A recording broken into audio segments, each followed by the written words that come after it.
안녕하세요. 단편극장입니다. 늘 항상 즐거운 이야기를 가져오려고 노력하고 있습니다. 이야기 시작하기 전에 구독과 좋아요 부탁드리겠습니다. 그럼 이야기 시작합니다. 서울 강남의 한 특급 호텔. 샹들리에가 화려하게 빛나는 연회장에는 이미 100여 명의 하객들이 자리를 채우고 있었다. 아이고 정숙 씨, 오늘 정말 곱네요. 그 한복이 참 잘 어울려요. 박 교수님은 정말 복 받으신 분이야. 이런 훌륭한 부인을 두셨으니. 오정숙은 담담한 미소로 하객들의 인사를 받았다. 연보라색 저고리에 은은한 회색 치마. 머리에 꽂은 옥비녀는 그녀가 결혼할 때 시어머니께서 물려주신 것이었다. 72년을 살아오며 처음으로 그녀는 이 비녀가 얼마나 무거운지를 실감하고 있었다. 어머님 괜찮으세요? 큰딸 지혜가 곁으로 다가와 낮은 목소리로 물었다. 오정숙은 딸의 손을 가만히 잡았다.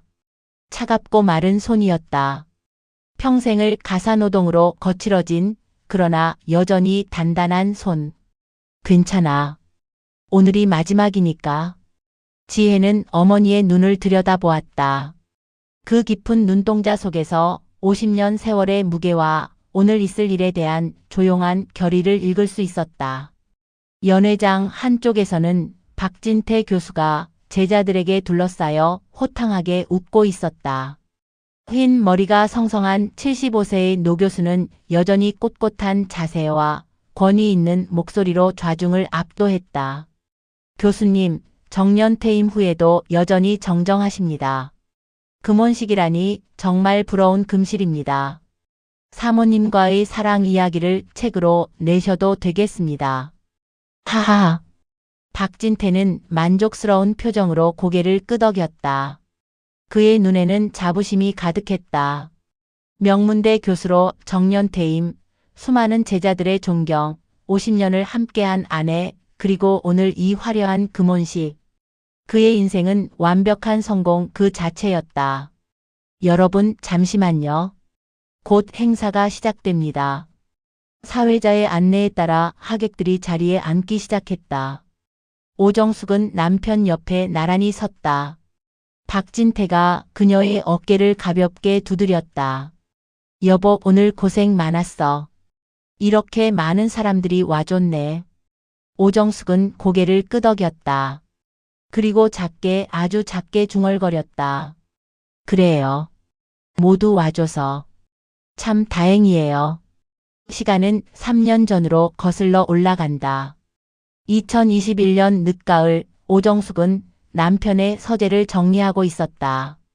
정년 퇴임을 앞둔 남편이 연구실에서 가져온 책과 서류들이 산더미처럼 쌓여 있었다. 이 양반은 평생을 이렇게 어질러 놓고 살았구만. 그녀는 익숙한 한숨을 쉬며 먼지 쌓인 서류들을 분류하기 시작했다. 논문, 학술지, 제자들의 리포트. 그러다 낡은 서류 봉투 하나가 눈에 들어왔다. 봉투 겉면에는 아무것도 적혀 있지 않았지만 묘하게 다른 서류들과는 달라 보였다. 봉투를 열자 빛바랜 편지들이 쏟아져 나왔다. 처음엔 제자나 동료 교수의 편지려니 했다. 하지만 첫 장을 펼치는 순간 그녀의 손이 멈췄다. 진태 오빠 보고 싶어요. 어제 오빠가 사준 목걸이를 하고 거울을 봤어요. 오빠 말대로 정말 잘 어울리더라고요. 사모님은 모르시죠? 이렇게 오빠를 사랑하는 여자가 있다는 걸. 가슴이 철렁 내려앉았다. 손이 떨렸지만 그녀는 편지를 끝까지 읽었다. 날짜를 확인했다. 1995년. 막내가 중학생이던 시절이었다. 다음 편지, 또 다음 편지. 모두 같은 여자의 글씨였다. 김미경. 남편의 제자였다가 나중에 다른 대학의 교수가 된 그 여자. 오정숙도 몇 번 만난 적이 있었다. 항상 사모님, 교수님께 많이 배웠습니다. 라며 공손하게 인사하던 얼굴이 떠올랐다. 편지는 10년 넘게 이어졌다. 때로는 격정적으로, 때로는 애절하게. 그리고 마지막 편지. 오빠 이제 정말 끝이네요. 저도 결혼해요. 오빠처럼 훌륭한 사람은 아니지만 저를 진심으로 사랑해주는 사람이에요. 오빠는 끝까지 사모님을 떠나지 못했지만 저는 이해해요. 그게 오빠의 선택이니까. 행복하세요. 그리고 미안해요. 오정숙은 편지를 내려놓고 한참을 앉아 있었다. 눈물도 나지 않았다. 단지 텅 빈 느낌뿐이었다. 50년 가까이 함께 산 남자. 자신이 모든 것을 바쳐 뒷바라지한 남자. 그가 이토록 오랫동안 다른 여자와 사랑을 나눴다니. 그날 저녁 박진태는 여느 때처럼 집에 돌아왔다. 여보, 저녁 뭐야? 배고파 죽겠네. 오정숙은 묵묵히 밥상을 차렸다. 된장찌개, 불고기, 나물 반찬들. 남편이 좋아하는 것들이었다. 오늘 서재 정리 좀 했어요. 그래? 수고했어. 쓸데없는 건 버리고. 네, 쓸데없는 건 버려야죠. 그녀는 편지 이야기는 하지 않았다. 대신 그날부터 조용히 준비를 시작했다.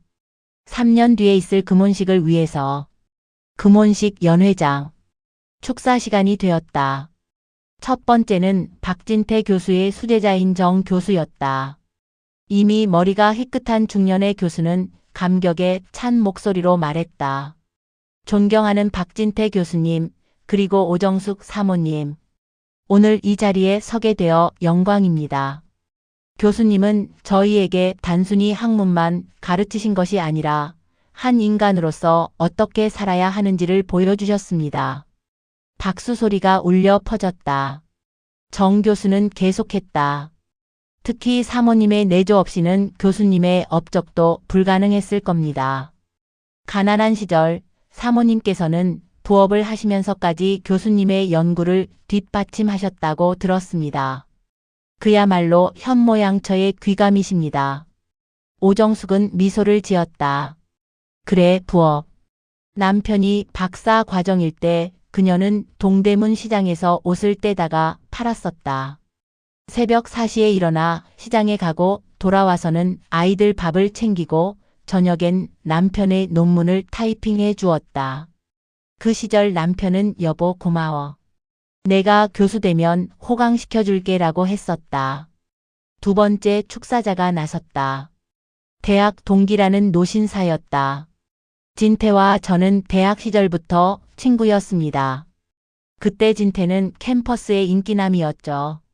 많은 여학생들이 그를 좋아했습니다. 하지만 진태의 눈에 든 건 오직 정숙 씨뿐이었습니다. 하객들이 훈훈한 미소를 지었다. 오정숙만이 알고 있었다. 남편의 눈에 자신만 있었던 적은 단 한 번도 없었다는 것을. 정숙 씨는 당시 문학소녀였습니다. 시를 쓰고 소설을 쓰고 재능이 대단했죠. 그런데 진태와 결혼하고는 펜을 놓았습니다. 모든 걸 가정에 바쳤죠. 그 희생 덕분에 진태는 오늘의 자리에 있을 수 있었습니다. 맞다. 그녀에게도 꿈이 있었다. 작가가 되고 싶었다. 하지만 남편은 말했었다. 여보, 애들도 있는데 무슨 작가야. 내가 벌어올 테니까 집안일이나 잘 해줘. 그렇게 그녀의 꿈은 묻혔다. 세 번째, 네 번째. 축사가 이어질수록 오정숙은 더욱 담담해졌다. 모두가 칭송하는 이 완벽한 부부.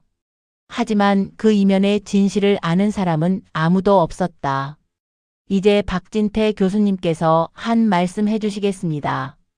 박진태가 단상에 올랐다. 그는 자신만만한 표정으로 마이크를 잡았다. 여러분, 오늘 와주셔서 감사합니다. 50년이란 세월이 어떻게 지나갔는지 모르겠습니다. 돌이켜보면 참 많은 일이 있었죠. 하지만 저희 부부는 서로 의지하며 여기까지 왔습니다. 그가 오정숙을 바라보며 미소 지었다. 아내에게 고맙다는 말을 하고 싶습니다.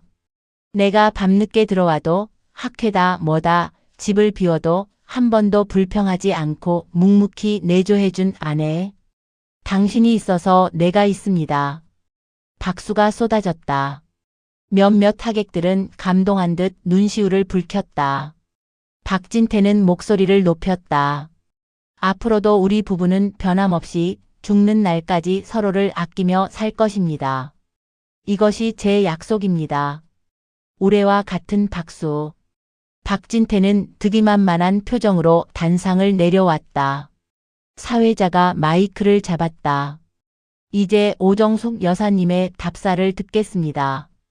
오정숙이 천천히 일어섰다. 연회장이 순간 고요해졌다. 그녀는 단아한 걸음으로 단상에 올랐다. 마이크 앞에 서자 100여 명의 시선이 그녀에게 집중됐다. 먼저 오늘 이 자리에 와주신 모든 분들께 감사드립니다. 그녀의 목소리는 놀랍도록 침착했다. 방금 남편이 저를 아내라고 불렀습니다. 50년 동안 저는 그의 아내였고 아이들의 어머니였고 누군가의 며느리였습니다. 하지만 오정숙이었던 적은 거의 없었던 것 같네요. 몇몇 하객들이 고개를 갸웃했다. 평범한 답사의 시작이 아니었다. 여러분께서는 저를 현모양처라고 하십니다. 맞습니다. 저는 그 역할을 충실히 했습니다. 새벽 5시에 일어나 남편의 아침을 차리고 와이셔츠를 다리고 구두를 닦았습니다. 남편이 논문 쓸 때는 밤새 타이핑을 해줬고 학회 갈 때는 짐을 싸줬습니다. 그녀는 잠시 멈췄다. 그리고 남편을 바라보았다. 박진태의 얼굴에 처음으로 불안한 빛이 스쳤다. 남편은 말했죠. 당신이 있어서 내가 있다고. 틀린 말은 아닙니다. 하지만 더 정확히 말하면 나를 지우고 당신만 있게 한 것이 맞겠네요. 웅성거림이 시작됐다. 오정숙은 개의치 않고 계속했다. 3년 전 저는 남편의 오래된 편지들을 발견했습니다.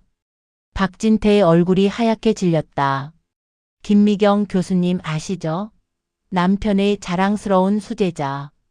그분과 남편은 10년 넘게 특별한 관계였더군요.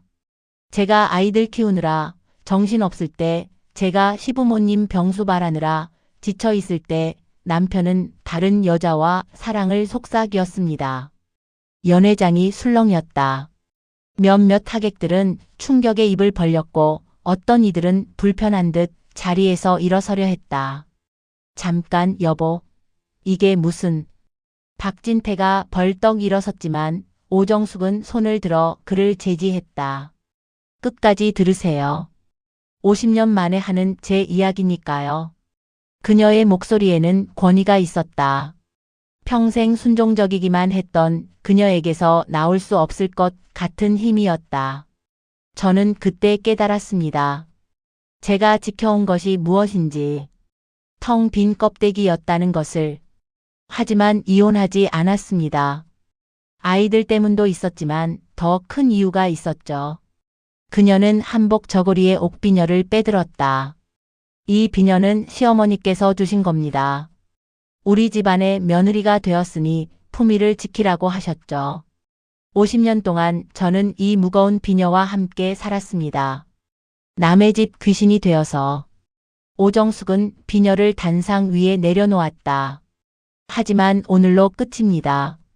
저는 더 이상 박진태 교수의 아내가 아닙니다. 누구의 어머니도 며느리도 아닙니다. 저는 그냥 오정숙입니다. 그녀는 왼손을 들어 올렸다. 그리고 천천히, 아주 천천히 결혼 반지를 빼기 시작했다. 50년 동안 한 번도 빼지 않았던 반지. 손가락에는 깊은 자국이 남아 있었다. 남편께 마지막으로 하고 싶은 말이 있습니다. 박진태는 그 자리에 얼어붙은 듯 서 있었다. 당신은 훌륭한 교수였을지 모릅니다. 존경받는 학자였을지도 모르죠. 하지만 남편으로서, 인간으로서 당신은 실패했습니다.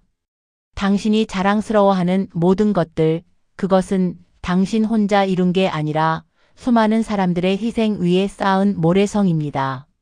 그녀는 반지를 비녀 옆에 놓았다. 저는 이제 72세입니다. 남은 인생이 얼마나 될지 모르죠. 하지만 이제라도 제 이름을 되찾고 싶습니다. 제가 묻어둔 꿈들, 제가 포기했던 것들을 다시 시작하고 싶습니다. 오정숙은 마이크에서 한 발 물러났다. 그리고 깊게 인사했다. 긴 이야기 들어주셔서 감사합니다. 저는 이제 자유입니다. 연회장은 충격에 휩싸였다. 아무도 말을 하지 못했다. 박진태는 창백한 얼굴로 주저앉아 있었고 하객들은 서로의 눈치만 살폈다. 그때 박수 소리가 들렸다. 처음엔 한 사람, 큰딸 지혜였다. 그녀는 눈물을 흘리며 박수를 쳤다. 이어서 또 한 사람, 또 한 사람. 점점 박수 소리가 커졌다. 모두가 박수를 친 것은 아니었다. 어떤 이들은 불편한 표정으로 자리를 떴고 어떤 이들은 박진태를 위로하려 했다. 하지만 오정숙에게는 그것이 중요하지 않았다. 그녀는 단상에서 내려왔다. 지혜가 다가와 어머니의 팔을 잡았다. 어머니 괜찮으세요? 그래. 이렇게 홀가분한 건 정말 오랜만이야. 모녀는 나란히 연회장을 향해 걸었다. 뒤에서 누군가 불렀다. 여보, 정수가. 잠깐만. 박진태였다. 그는 비틀거리며 쫓아왔다. 이게 무슨 짓이야. 50년을 함께 살았는데 이렇게 끝낼 수는 없어. 오정숙은 돌아보았다. 그의 눈에는 처음으로 두려움이 보였다. 평생 당연하게 여겼던 것들이 사라지는 두려움. 50년을 함께 살았다고요? 아니에요. 당신은 당신의 인생을 살았고 저는 당신의 들러리였을 뿐입니다. 미경이와는 끝난 지 오래야. 이미 20년도 더 됐다고. 그게 중요한 게 아니에요. 당신은 끝까지 저를 한 인간으로 보지 않았어요.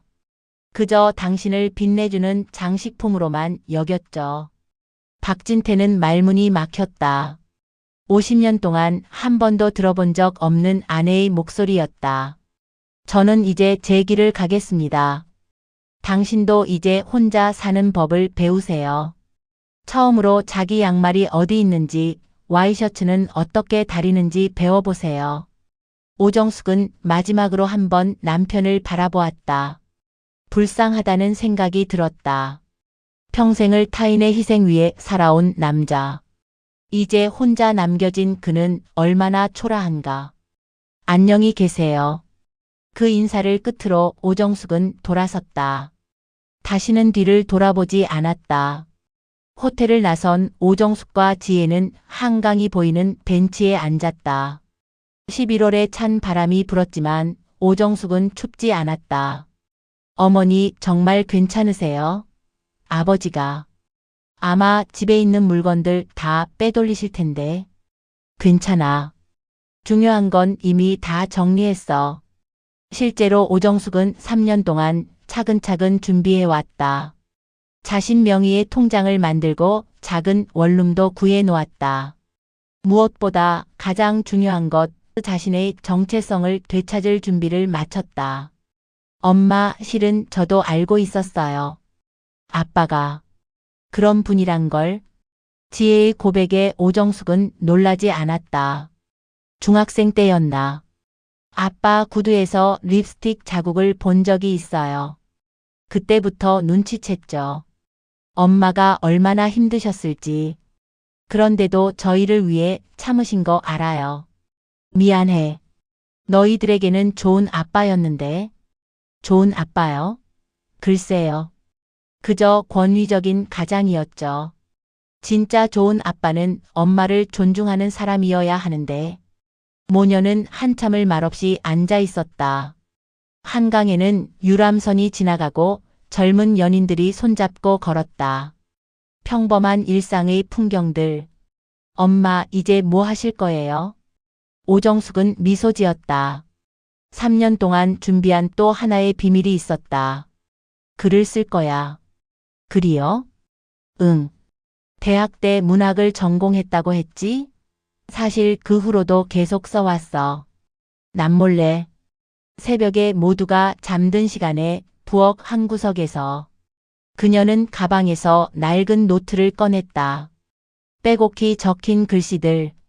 50년의 세월이 담긴 이야기들이었다. 단편소설 몇 편은 이미 완성했어. 출판사에 보낼 생각이야. 받아줄지는 모르겠지만 지혜는 어머니를 새롭게 보았다. 72세에 새 출발을 하는 여자. 아니, 이제야 진짜 시작인 것인지도 모른다. 엄마, 멋있어요. 정말로. 이 나이에 무슨, 나이가 뭐가 중요해요. 엄마는 이제 시작이잖아요. 오정숙은 딸의 손을 잡았다. 따뜻하고 부드러운 손. 자신을 지지해주는 든든한 손. 너도 그렇게 살아. 누구의 무엇이 아니라 너 자신으로. 네, 엄마. 그날 밤 박진태는 텅 빈 집에 홀로 앉아 있었다. 50년 동안 살아온 집이 이렇게 크고 춥게 느껴진 적은 없었다. 부엌에 가보니 차려진 밥상이 없었다. 냉장고를 열어보니 반찬통들이 있었지만 무엇을 어떻게 해야 할지 몰랐다. 평생 단 한 번도 자신이 직접 밥을 차려 먹어본 적이 없었다. 이게 뭐야? 밥은 어디 있는 거야? 전기밥솥을 열어보니 비어 있었다. 쌀통을 찾았지만 어디 있는지 몰랐다. 결국 그는 라면이라도 끓이려 했지만 가스레인지 켜는 법조차 확실하지 않았다. 정수기가 했던 일이 이렇게 복잡했나? 처음으로 그런 생각이 들었다. 매일 아침 당연하게 차려져 있던 밥상. 깨끗하게 다려진 와이셔츠. 정리된 서재. 그 모든 것이 저절로 된 게 아니었다는 걸 75년을 살고서야 깨달았다. 전화기를 들었다가 내려놓기를 반복했다. 정숙에게 전화하고 싶었지만 뭐라고 해야 할지 몰랐다. 사과? 그녀가 말한 게 다 사실인데? 용서를 구한다. 무엇을 어떻게? 둘째 아들에게 전화했다. 아빠? 이 시간에 무슨 일이세요?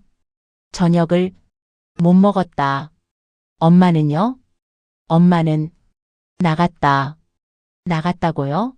이 시간에 어디를? 박진태는 대답할 수 없었다. 금혼식에서 있었던 일을 어떻게 설명해야 한단 말인가. 아빠, 무슨 일 있으세요? 목소리가 이상한데. 아니다. 끊는다. 전화를 끊고 그는 소파에 힘없이 주저앉았다. 거실 벽에는 가족 사진들이 걸려 있었다. 아이들 졸업식, 가족 여행, 그리고 결혼 사진. 젊은 날의 정숙이 수줍게 웃고 있었다. 그때 그녀는 정말 예뻤다. 그리고 자신을 사랑했다. 나는 그녀를 사랑했을까? 스스로에게 물었지만 대답이 나오지 않았다. 사랑이라고 믿었던 것이 실은 소유욕이었는지도 모른다. 당연한 권리라고 여겼던 것이 실은 그녀의 희생이었는지도 모른다. 김미경. 그 이름이 떠올랐다. 열정적이었던 사랑. 하지만 그것도 이제는 먼 옛날 이야기였다. 미경도 다른 남자와 결혼했고 행복하게 살고 있다고 들었다. 자신만 과거에 매여 있었던 것일까? 밤은 깊어갔고 집은 더욱 춥고 어두워졌다. 평생을 누군가의 보살핌 속에 살아온 남자. 이제 그는 진짜 혼자가 되었다. 다음 날 아침, 오정숙은 새로 구한 원룸에서 눈을 떴다. 작지만 아늑한 공간이었다. 창으로는 아침 햇살이 쏟아져 들어왔다. 침대에서 일어나 기지개를 켰다. 50년 만에 처음으로 누구의 아침 식사도 준비하지 않아도 되는 아침이었다. 커피를 내리고 토스트를 구웠다. 단순한 아침 식사였지만 온전히 자신만을 위한 것이었다. 작은 탁자에 앉아 창밖을 보며 커피를 마셨다. 거리에는 출근하는 사람들이 바쁘게 걸어가고 있었다. 전화가 울렸다. 막내 아들이었다. 엄마, 괜찮으세요? 누나한테 들었어요. 응, 괜찮아. 아빠가 정말 그랬어요? 오정숙은 잠시 말을 멈췄다. 아이들에게 아버지의 치부를 알리고 싶지는 않았지만 이미 벌어진 일이었다. 그래. 하지만 이제는 다 지난 일이야. 엄마, 제가 뭐 도와드릴 거 없어요? 돈이 필요하시면. 아니야. 엄마도 조금씩 모아둔 게 있어. 너는 내 가정 잘 챙기면 돼. 그래도 혼자 계시는 게 걱정돼요. 혼자가 아니야. 이제야 나 자신과 함께 있는 거지. 아들은 그 말을 이해하지 못하는 듯 했지만 더 이상 묻지 않았다. 전화를 끊고 오정숙은 노트를 펼쳤다. 어제까지 쓰던 소설의 마지막 장이었다. 주인공은 70대 여성이었다. 평생을 가족을 위해 살다가 뒤늦게 자신의 꿈을 찾아 떠나는 이야기였다. 어쩌면 내 이야기일지도. 그녀는 펜을 들었다. 글씨가 종이 위를 흘러갔다. 막힘이 없었다. 50년 동안 가슴속에 쌓아둔 이야기들이 본물처럼 터져 나왔다. 점심때가 되어서야 펜을 놓았다. 10장을 썼다. 대학 시절 이후로 이렇게 집중해서 글을 쓴 건 처음이었다. 밖으로 나갔다. 근처 작은 식당에서 된장찌개를 먹었다. 혼자 먹는 밥이 외롭지 않았다. 오히려 자유로웠다. 할머니 혼자 오셨어요? 젊은 종업원이 물었다. 네, 혼자예요. 자주 오세요. 우리 된장찌개 맛있거든요. 그럴게요. 오정숙은 미소 지었다. 할머니라는 호칭이 나쁘지 않았다. 교수 부인보다 훨씬 편하고 정겨웠다. 일주일이 지났다. 박진태는 그동안 컵라면과 김밥으로 연명했다. 양복은 구겨졌고 수염은 덥수룩했다. 명망 높은 교수의 모습은 온데간데 없었다. 초인종이 울렸다. 문을 열자 큰딸 지혜가 서 있었다. 아빠, 이게 뭐예요? 꼴이 왜 이래요? 네, 엄마. 엄마는 잘 있니? 엄마는 잘 계세요. 아빠나 걱정하세요. 지혜는 집 안으로 들어와 주변을 둘러보았다. 싱크대에는 설거지가 쌓여 있었고 거실은 어질러져 있었다. 이렇게 살 거예요? 임시로. 가정부를 구하려고 해. 가정부요? 아빠 아직도 모르시는군요. 지혜는 한숨을 쉬었다. 엄마가 왜 떠났는지 아직도 모르세요? 가정부를 구한다고 해결될 문제가 아니에요. 그럼 어떻게 하란 말이냐? 박진태가 소리쳤다. 지혜는 담담하게 대답했다. 스스로 사는 법을 배우세요. 밥하는 법, 빨래하는 법, 청소하는 법. 그리고 무엇보다 혼자 있는 법을요. 나도 할 수 있어. 그래요? 그럼 해보세요. 엄마가 50년 동안 해온 일을 이제 아빠가 해보세요. 그게 얼마나 힘든 일인지 느껴보세요. 지혜는 가방에서 종이를 꺼냈다. 이혼 서류예요. 엄마가 주라고 했어요. 박진태의 손이 떨렸다. 이혼이라니. 이 나이에? 나이가 뭐가 중요해요? 엄마는 남은 인생을 자유롭게 살고 싶대요. 50년을 함께 했는데 함께 한 게 아니라 엄마 혼자 희생한 50년이었죠. 지혜는 서류를 탁자에 놓고 일어섰다. 잘 생각해 보세요. 엄마는 이미 새 삶을 시작했어요. 아빠도 이제 놓아주세요. 딸이 떠나고 박진태는 이혼 서류를 들여다보았다. 혼인관계 해소. 그 차가운 글자가 가슴을 찔렀다. 한 달이 지났다. 박진태는 여전히 이혼 서류에 도장을 찍지 못하고 있었다. 하지만 조금씩 변해가고 있었다. 스스로 밥을 하기 시작했고 빨래도 했다. 서툴렀지만 조금씩 나아졌다. 어느 날 대학 후배가 찾아왔다.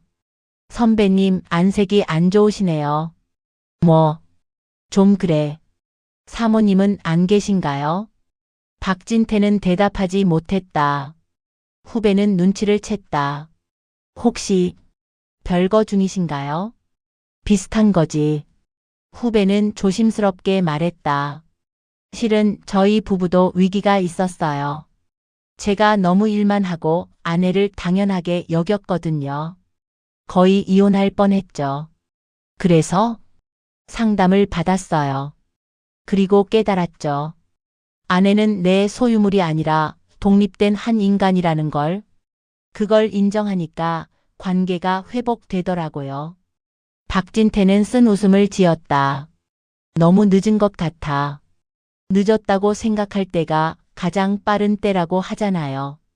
후배가 떠나고 박진태는 오래 생각했다. 정숙을 처음 만났던 때가 떠올랐다. 문학 강의에서였다. 그녀는 열정적으로 시를 낭송했고 그 모습이 아름다웠다. 그때 그는 정말 그녀를 사랑했다. 언제부터 변한 걸까? 교수가 되고 명성을 얻고 점점 더 많은 것을 당연하게 여기기 시작했다. 아내의 희생도 헌신도 사랑도. 그는 펜을 들어 편지를 쓰기 시작했다.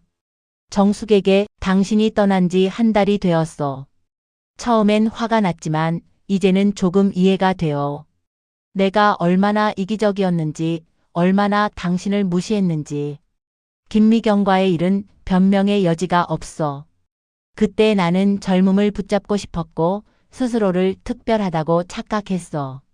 당신의 마음이 얼마나 아팠을지 이제야 생각해보. 용서를 구하는 건 아니요.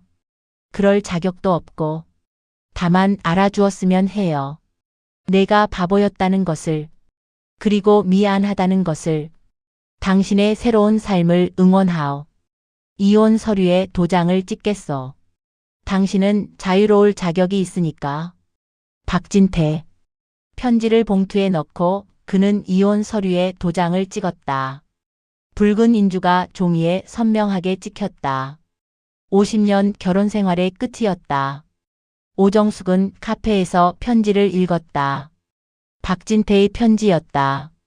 예상하지 못한 사과와 인정이 담겨 있었다. 이제야 조금은 깨달은 건가. 하지만 그녀의 마음은 흔들리지 않았다.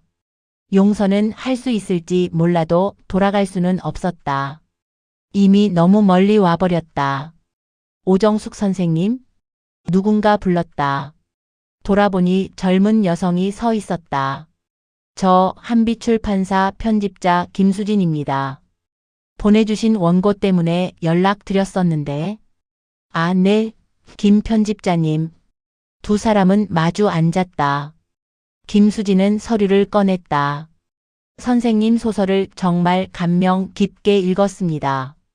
특히 노년 여성의 심리 묘사가 너무나 섬세하고 진실해서 꼭 출간하고 싶습니다.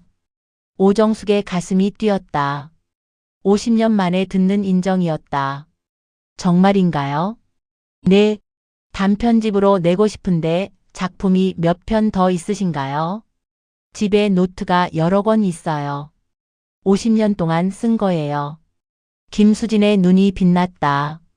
50년이요? 그럼 장편도 가능하시겠네요. 장편이라. 네, 선생님 연세와 경험에서 나오는 이야기는 요즘 젊은 작가들이 쓸 수 없는 거예요. 귀중한 자산입니다. 오정숙은 벅차올랐다. 자신의 글이, 자신의 이야기가 가치를 인정받는다니. 한 가지 여쭤봐도 될까요? 필명을 어떻게 하실 건가요? 필명이요? 네, 본명을 쓰셔도 되고 필명을 만드셔도 되고요. 오정숙은 잠시 생각했다. 그리고 단호하게 말했다. 오정숙으로 하겠습니다. 제 이름으로요. 좋습니다. 오정숙 작가님. 작가님. 그 호칭이 너무나 달콤했다. 72세에 처음 듣는 호칭. 하지만 전혀 늦지 않았다. 6개월이 지났다. 오정숙의 첫 소설집 늦은 봄이 출간되었다. 표지에는 벚꽃이 흩날리는 가운데 서 있는 노년 여성의 뒷모습이 그려져 있었다. 출판 기념회가 작은 서점에서 열렸다. 예상외로 많은 사람들이 왔다. 대부분 중노년 여성들이었다. 선생님 소설을 읽고 울었어요. 제 이야기 같아서 용기를 얻었습니다. 저도 이제부터라도 제 삶을 살아야겠다고요. 독자들의 반응은 뜨거웠다. 언론에서도 주목했다. 72세 신인 작가의 등장, 늦은 나이에 피운 문학의 꽃 같은 기사가 실렸다. 지혜와 아들들도 왔다. 그들은 어머니를 자랑스러워했다. 엄마, 정말 대단해요. 작가가 되시다니. 이제 시작일 뿐이야. 그때 입구에서 웅성거림이 들렸다. 박진태가 들어서고 있었다. 수염을 깔끔히 깎고 정장을 차려입었지만 예전의 위엄은 없었다. 오히려 초라해 보였다. 축하해요, 정숙. 아니, 오정숙 작가님. 그가 꽃다발을 내밀었다. 오정숙은 잠시 망설였지만 받았다. 고맙습니다. 책 읽었어요. 정말 잘 썼더군요. 내가 몰랐던 당신의 재능이 이렇게 많았다니. 몰랐던 게 아니라 보려 하지 않았던 거겠죠. 박진태는 쓴 웃음을 지었다. 맞아요. 내가 바보였어요. 두 사람은 잠시 침묵했다. 50년을 함께했지만 이제는 남남인 두 사람. 잘 지내세요? 배우고 있어요. 혼자 사는 법을. 어렵지만 해야죠. 다행이네요. 박진태는 고개를 숙였다. 앞으로도 좋은 작품 많이 쓰세요. 멀리서나마 응원하겠습니다. 그는 돌아섰다. 오정숙은 그의 뒷모습을 바라보았다. 한때는 미워했고 원망했지만 이제는 그저 연민만 남았다. 1년 후 오정숙은 라디오 방송국에 있었다. 오늘은 특별한 분을 모셨습니다. 73세의 나이에 베스트셀러 작가가 되신 오정숙 작가님입니다. DJ의 소개에 오정숙은 미소 지었다. 안녕하세요. 오정숙입니다. 작가님, 이렇게 늦은 나이에 작가가 되신 계기가 궁금합니다. 늦었다고 생각하지 않아요. 오히려 지금이 가장 좋은 때였죠. 살아온 세월이 모두 제 자산이 되었으니까요. 두 번째 책도 준비 중이시라고요? 네, 이번엔 장편이에요. 한 여성의 일대기를 다룬 작품입니다. 혹시 자전적인 이야기인가요? 오정숙은 잠시 생각했다. 모든 소설은 어느 정도 자전적이지 않을까요? 하지만 제 이야기만은 아니에요. 우리 시대를 살아온 수많은 여성들의 이야기죠. 방송이 끝나고 밖으로 나오니 가을 햇살이 따뜻했다. 거리엔 은행잎이 노랗게 물들어 있었다. 전화가 울렸다. 출판사였다. 작가님, 좋은 소식이에요. 늦은 봄이 문학상 후보에 올랐어요. 정말인가요? 네, 심사위원들이 높이 평가했대요. 특히 노년의 시각으로 본 삶의 통찰이 뛰어나다고. 오정숙은 벤치에 앉아 하늘을 올려다보았다. 구름이 천천히 흘러가고 있었다. 50년을 돌아서 왔구나. 하지만 후회는 없었다. 그 세월이 있었기에 지금의 이야기를 쓸 수 있었으니까. 집으로 가는 길 꽃집에 들렀다. 노란 프리지아를 한 다발 샀다. 자신에게 주는 선물이었다. 원룸에 돌아와 꽃을 화병에 꽂았다. 작은 공간이 화사해졌다. 책상에 앉아 노트북을 열었다. 새 장편의 첫 문장을 써내려갔다. 그녀가 자신의 이름을 되찾은 것은 72살 때였다. 2년이 흘렀다. 오정숙은 이제 75세가 되었다. 그동안 책 2권을 더 냈고 문학상도 받았다. 작은 아파트로 이사했고 서재도 생겼다. 어느 날 병원에서 전화가 왔다. 오정숙 작가님이신가요? 박진태 교수님이 입원하셨는데 작가님을 뵙고 싶다고 하십니다. 오정숙은 망설였다. 하지만 결국 병원으로 향했다. 병실에 누워있는 박진태는 많이 야위어 있었다. 췌장암 말기라고 했다. 왔군요. 네, 책들. 다 읽었어요. 정말 좋더군요. 특히 마지막 책. 우리 이야기 같아서 그냥 소설일 뿐이에요. 박진태는 힘겹게 웃었다. 알아요. 하지만 고마웠어요. 그 속에서 나를 용서해 준 것 같아서. 오정숙은 침대 옆 의자에 앉았다. 용서라뇨. 저는 그저 제 이야기를 쓴 것뿐이에요. 정수가. 오랜만에 듣는 그 호칭에 가슴이 찡했다. 우리 다시 시작할 수는 없을까? 아니, 알아. 불가능하다는 거. 하지만 마지막이라도 친구가 될 수는 없을까? 오정숙은 그의 마른 손을 잡았다. 한때는 그 손이 자신의 모든 것이었다. 우리는 이미 50년을 함께 산 오래된, 뭐랄까, 동행자였어요. 그것으로 충분하지 않을까요? 그래, 충분하지. 박진태는 눈을 감았다. 잠든 것 같았다. 오정숙은 조용히 일어났다. 병실을 나서며 뒤돌아보니 창문으로 들어오는 석양빛에 그의 얼굴이 평화로워 보였다. 일주일 후 박진태는 세상을 떠났다. 장례식장에 많은 사람들이 왔다. 오정숙도 갔다. 이혼했지만 50년을 함께 산 사람이었다. 어머니, 지혜가 다가왔다. 괜찮아. 이제 정말 끝이구나 싶어서. 영정 사진 속 박진태는 젊은 시절 모습이었다. 패기 넘치고 자신감 있던 그 시절. 안녕, 당신. 마음속으로 작별 인사를 했다. 미움도 원망도 이제는 모두 내려놓았다. 5년 후 2029년 봄. 80세가 된 오정숙은 바닷가 작은 마을에 살고 있었다. 2층 집의 너른 창으로는 동해 바다가 한눈에 들어왔다. 파도 소리가 늘 들렸고 갈매기들이 날아다녔다. 서재에는 그동안 낸 책들이 나란히 꽂혀 있었다. 10권. 75세에 시작해서 80세까지 매년 2권씩 펴냈다. 이제는 전국적으로 유명한 작가가 되었다. 할머니, 차 드세요. 도우미 아주머니가 차를 가져왔다. 오정숙은 감사하다고 인사했다. 오늘도 쓰실 거예요? 조금만요. 이제는 하루에 한두 시간이 한계네요. 그래도 대단하세요. 이 나이에도 계속 쓰시니.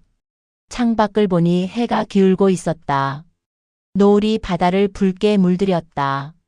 전화가 울렸다. 손녀였다. 할머니, 제가 할머니 소설로 논문 쓰기로 했어요. 정말? 무슨 논문인데? 노년 여성 문학에 대한 연구예요. 할머니가 개척자시잖아요. 오정숙은 웃었다. 개척자라니.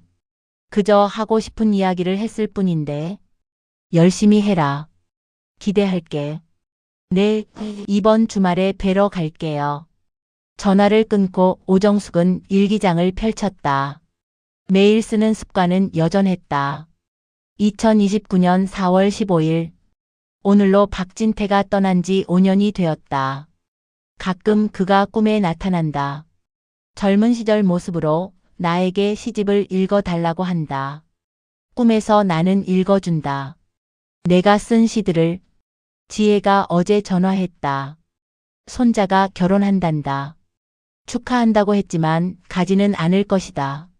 내 다리가 이제는 먼 길을 못 간다. 하지만 괜찮다. 여기서 바다를 보며 글을 쓰는 것으로 충분하다. 내일은 새 소설을 시작할 것이다. 제목은 그래도 봄은 온다로 정했다. 희망에 대한 이야기를 쓰고 싶다. 아무리 긴 겨울도 결국은 끝나고 봄은 반드시 온다는 이야기. 나의 봄은 72세에 왔다. 늦었지만 그래서 더 귀했다. 남은 날이 얼마나 될지 모른다. 하지만 끝까지 쓸 것이다. 내 이름으로, 내 목소리로. 오정숙. 일기를 덮고 그녀는 노트북을 열었다. 새 문서를 만들고 제목을 적었다. 그래도 봄은 온다. 그리고 첫 문장을 써내려갔다. 인생에서 가장 아름다운 계절은 언제일까? 누군가는 청춘이라 하고 누군가는 중년이라 한다. 하지만 나는 알고 있다.